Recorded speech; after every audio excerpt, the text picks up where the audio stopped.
Power rivalry and consolidating central government, 1855–1913. By Batayglu Imam Abagodu, M.A. Beginning from 1769 and lasting through the middle of the 19th century, Ethiopia experienced a period of intense regionalism. By then, the country was divided into several almost independent regional polities, which were themselves further divided into smaller units. By then, the power of the so-called Solomonic kings had been thoroughly weakened.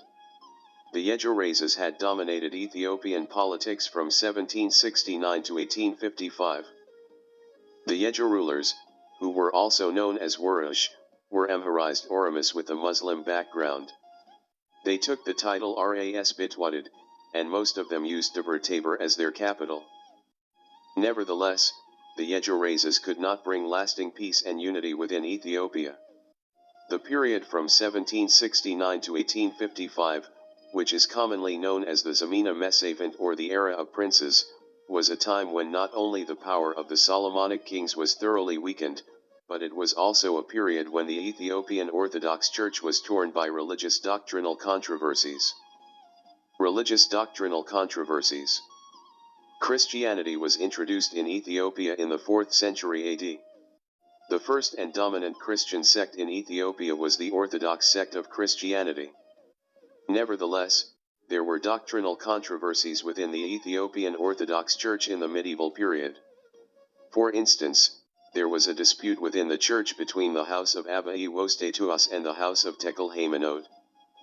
The disagreement was regarding the observance of Saturday as a Sabbath, which was resolved by Emperor Zara Yaakov in 1450 at the Council of Debre Metmek, which accepted both Saturday and Sunday as holy day. During the Zemina Mesafint there were controversies within the Ethiopian Orthodox Church on the birth of Christ.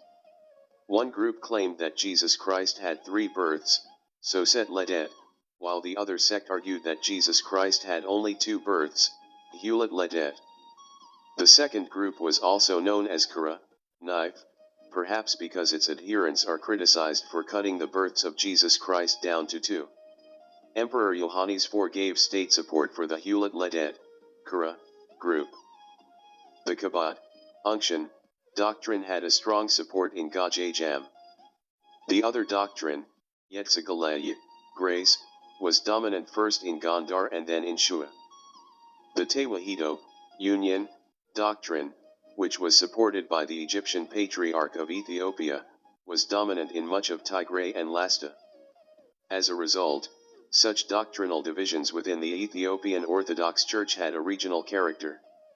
Thus, the doctrinal division prevented the Ethiopian Orthodox Church from playing its traditional role as a cohesive institution among the Orthodox Christian masses. The end of the era of Prince or the Zemina Mesafint. The Zemina Mesafint was characterized by frequent civil wars among regional lords. The Ethiopian peasants were the principal victims of civil war. The peasants were forced to attend battles against their will. They were forced to hand over their produce to the lords in their vicinity. Peasants had to pay numerous taxes to numerous lords. They were also obliged to feed and take care of some soldiers that were assigned to them through the beleading system, as the soldiers were not salaried. Because of the frequent wars, they could not conduct their agricultural activities peacefully.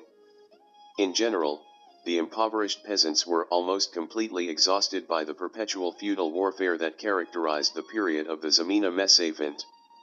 Nevertheless, the period of the Zemina Mesafint was not simply a time of the complete anarchy and collapse of the state power. It did see some periods of relative peace. During the long rule of Ras Gugsa, the Warish hegemony gained a solid basis. In fact, during that period Shua and Tigray were not fully under the Warish hegemony even during the tenure of Ras Gugsa. Moreover, the Rivalries lords contributed to the survival of the institution of the weakened monarchy. The works of travelers of the period are not only stories of decline and destruction. Their accounts also show some positive developments. Therefore, the period needs additional research. As we have seen already during the Zemina Mesafint, the central government was greatly weakened. The Ethiopian Orthodox Church also faced serious doctrinal divisions. The country lacked peace and stability. The peasantry suffered more than any other section of Ethiopian society. In order to solve these problems and reunite the country, a young man named Kasa Haile rose against the Warish dynasty. In 4 major battles, the young Kasa defeated powerful regional lords of northern Ethiopia. In November 1852, Kasa defeated Djach Gashuzit of Gajajam at the Battle of Garamba. In April 1853, Djach Kasa routed the vassals of Ras Ali Alula, including Djach Beru Gashu and Djach Beru Alagaz, at the Battle of Gorgarabikan.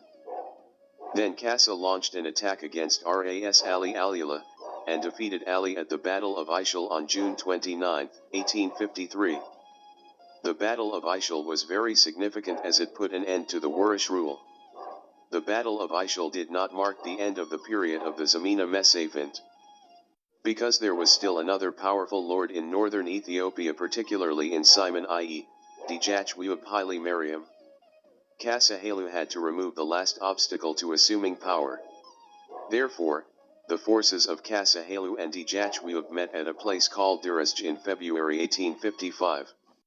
Djazmach Kasa Haile defeated Djach Wiub and ascended to the throne as Tudros II, King of Kings of Ethiopia. The Battle of Dirazj brought an end to the period of the Zamina Mesafint.